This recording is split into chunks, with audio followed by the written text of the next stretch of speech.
Henry and the Elephant, published by Random House Children's Books. This story is based on the Railway series by Reverend W. Audrey. The illustrator is Owen Bell.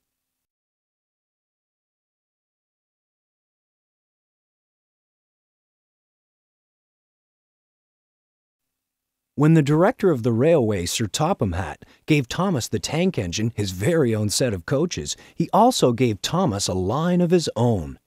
Henry the green engine and Gordon the big blue express engine were lonely when Thomas left the yard to run his branch line. They missed him very much.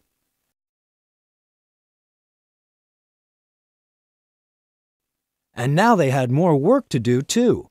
Henry and Gordon had to fetch their coaches themselves, and they didn't like that. Edward, the kind blue engine, had to do odd jobs, and so did James, the proud red engine. Sir Topham Hatt gave Henry and Gordon new coats of paint to cheer them up, but they still grumbled about the extra work. "We get no rest, we get no rest," they complained as they clanked around the yard. But the coaches only laughed and called Henry and Gordon lazy. Then one day a circus came to town. The animals rode in special freight cars and the performers rode in special coaches. All the engines wanted to push and pull the circus freight cars and coaches into place. When the circus was ready to go on to the next town, Sir Topham Hatt told James to pull the train.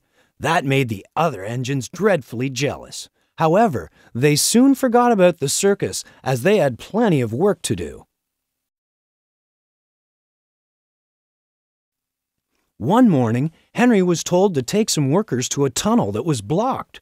Henry grumbled as he went to find 2 freight cars to carry the workers and their tools. Pushing freight cars, Henry muttered. Henry and the freight cars stopped outside the tunnel. The workers tried to look through it, but it was quite dark. No daylight shone from the other end. The workers took their tools and went inside the tunnel.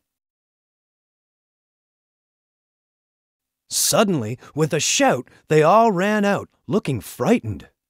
"We went up to the thing that was blocking the tunnel and started to dig, but it grunted and moved," they said. "Nonsense," said the foreman. "It's not nonsense," said the workers. "It's big and alive, and we're not going in there again." "Well," said the foreman, "I'll send the freight cars into the tunnel, and Henry can push the obstacle out." Henry hated tunnels, but this was worse. Something big and alive was inside. "Beep, beep, beep, beep, beep," he whistled. "I don't want to go in." "Neither do I," said his driver, "but we must clear the line." Oh dear," puffed Henry as they slowly moved into the darkness. Bump! Henry's driver shut off the steam at once. "Help! Help! We're moving backward," wailed Henry. Then, moving slowly out into the daylight, came Henry, and then the freight cars. And last of all, pushing hard and looking rather cross, came a large elephant. "What do you know?" said the foreman. "It must be the missing elephant from the circus." Henry's driver put on his brakes, and someone ran to telephone the animal keeper. The elephant stopped pushing and came toward Henry and the workers. They gave him some sandwiches and cake, so he forgot he was cross and remembered he was hungry. The elephant drank 3 buckets of water and was just going to drink another when Henry let off steam. The elephant jumped. With a whoosh, he squirted the water all over Henry by mistake. Poor Henry.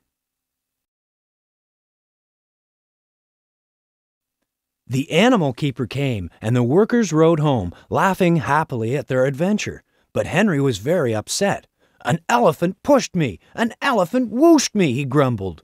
Once he was back in the shed, Henry told Gordon and James all about the elephant. And I am sorry to say that instead of laughing and telling Henry not to be silly, Gordon and James looked sad and said, "You poor engine, you've had a bad day." The end.